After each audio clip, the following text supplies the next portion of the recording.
Hey, where are you right now? I'm not sure. Don't upset me. There's nothing belonging to us in the house. What's happening? Well, I packed up all my things and left. Okay. I don't get it. Why would you leave? Well, we got divorced, so it's not odd for me to leave, right? Divorced? I'm the one who filed the divorce papers. What? My name is Claire. I'm 35 years old and work in an office.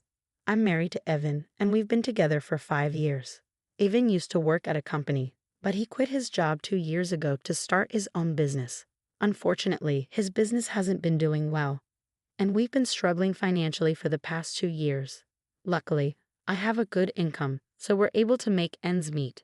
Our relationship as a couple is okay, not great, but not terrible either. However, I have a big problem with my mother-in-law and sister-in-law who live in my husband's family home. Every time I see them, they make fun of how I look and always find something to complain about. It really upsets me and makes me feel stressed out. My in-laws' house is only a 10-minute drive from our apartment, so my husband often wants to visit them. When we first got married, I went along with it to please my husband, but lately I've started to stand up for myself because their behavior has become too much to handle. Even when I try to stand up for myself, my mother-in-law and sister-in-law don't stop. They always find ways to ask me for money. Hey Claire, I need $500 to buy a birthday present for a friend. Can you give it to me? $500? What are you buying? I'm planning to gift a trip, and I'll be going too. No, that sounds odd. It's like I'm footing the bill, and I can't afford to give $500. You're so tight-fisted, Claire. Are you a miser? Even though Evan supports you. Excuse me? I'm the one supporting him.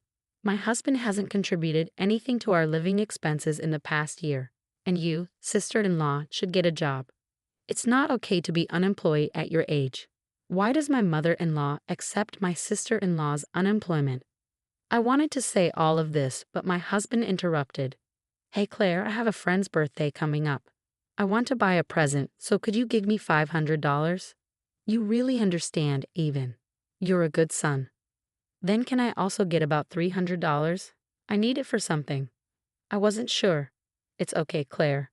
You should have about $300 in your wallet, right? Come on, give it to her quickly. My husband, maybe out of pride, made me give the money to my sister-in-law without hesitation. And then he started saying confusing things like, thanks to me, we can live this luxurious life. I couldn't understand why my husband was acting this way lately. During the car ride home, I confronted him. Why do you act like this? I have my pride as the eldest son. He started saying even more confusing things. This led to a big argument. Once you give them money, they become bossy. What's wrong with making my own mother happy? We can't afford to live that lavishly, you know. Do you get it? You're not contributing anything to our living expenses. So what? We got a big bonus this summer. Don't rely on that. That money is for savings. Since then, my husband and I have been constantly fighting. How can he act so arrogantly when we're struggling financially? Why does he always have to be in a position of power over me? His flaws are becoming more and more apparent. I realized I didn't have to put up with things I didn't like just for him. So when he recently said, "We're going to my mom's," I responded, "You go by yourself." My husband tried to argue, saying, "What do you mean? It's normal for the wife to come too."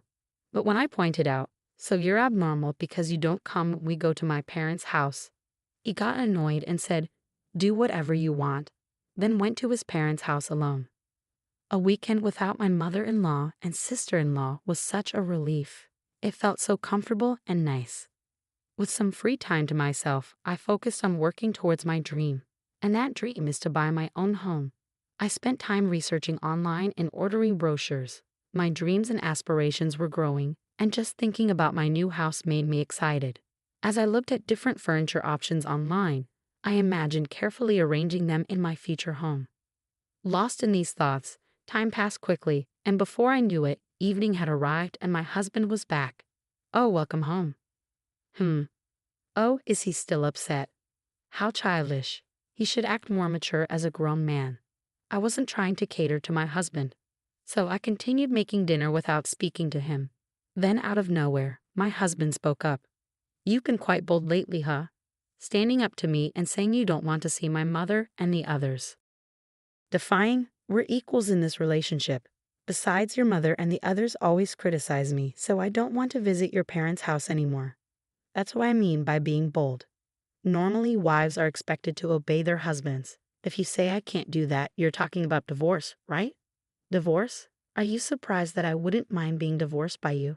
But I'm really upset with you. I've already prepared my part of the paperwork so it can be submitted anytime. I'll let it go this time, but if you defy me again, it'll be an instant divorce. Think about that. With that, my husband smirked and ordered, I'm going to take a bath. Hurry up and make dinner. Once I confirmed he was in the bath, I couldn't help but feel relieved. Yes, now I can end things with that man whenever I want. I cooked dinner happily. From then on, I worked hard to save money. I was almost ready to make the down payment. It was difficult to contain my excitement and keep from smiling. But in front of my husband, I acted calm. Finally, I bought a house in my own name. All that's left is to get a divorce after the house is ready and leave the home I share with my husband. I started packing my belongings little by little without my husband noticing and sent them to my parents' house temporarily. I had told my parents everything, and they understood my situation. Finally, the house was finished. When my husband went to his parents' house as usual on the weekend, I moved all my things to my new home. The new house is very comfortable, and both the inside and outside are just as I imagined. As I enjoyed the pleasant scent of a new home all day, my husband called me that night. Hey, where are you? Well, where do you think I am? Don't play games with me. There's nothing left in the house. What's happening? Well, I packed up all my stuff and left. What? I don't understand. Why would you do that? Well, since we're divorced now, it's not unusual for me to move out, is it? Huh? Divorced? I already filed the divorce papers. What? We're not together anymore. Don't try to fool me. I won't accept that. But you were the one who said we could get divorced whenever. As a businessman, you should stand by your words. Anyway, this is the end for us. With that, I hung up the phone. Finally, I was free from my husband. That night, I slept peacefully. Living in my new home was so comfortable, and every morning, I woke up feeling refreshed. Today, I decided to invite my parents over to my new home for the first time. As I was cooking alone in the kitchen, my parents arrived with a bottle of celebratory sake. They were both surprised and impressed by my new home, and then the three of us raised our glasses for a toast. Even though it was a bit early, we started celebrating. Suddenly, the doorbell rang. Huh? Who could it be at this hour? When I checked the intercom, I saw my ex-husband, ex-mother-in-law, and ex-sister-in-law standing there. Why are you here? From now on, my parents and I will be living here. My father is in the hospital right now, but when he's discharged, he'll also be living here. Please leave immediately. No way, that's absurd. Why should I do that? Please leave my property right now. Then my ex-mother-in-law stepped forward. You cheeky girl, listen. What's yours is mine. If you understand, open the door. What are you talking about? I'm single now. Huh? Didn't your son tell you? We've already filed for divorce. We're strangers now. Upon hearing this, my ex-mother-in-law and ex-sister-in-law looked at my ex-husband. He seemed to be explaining something to them, although I couldn't see clearly on the intercom screen. He was probably saying something like, I don't accept this. I told them anyway, you can't enter this house. Please leave, and hung up the intercom.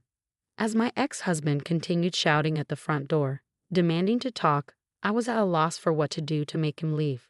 Then, to my surprise, a police car pulled up in front of my house, and they took my ex-husband into custody.